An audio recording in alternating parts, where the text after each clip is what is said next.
பூலோகம் என்பது பொடியாகி போகலாம்.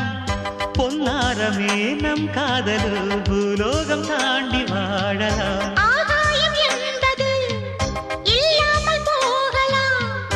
ஆனால் நம் நேசமே ஆகாயம் தாண்டி வாழலாம். கண்ணீரில் ஈரமாகி கரையாட்சி காதலே.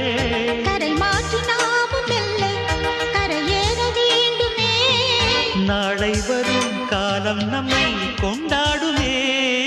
தாஜ்மஹால் தேவையில்லை அன்னமே அன்னமே காடுமலை நதிகள் எல்லாம்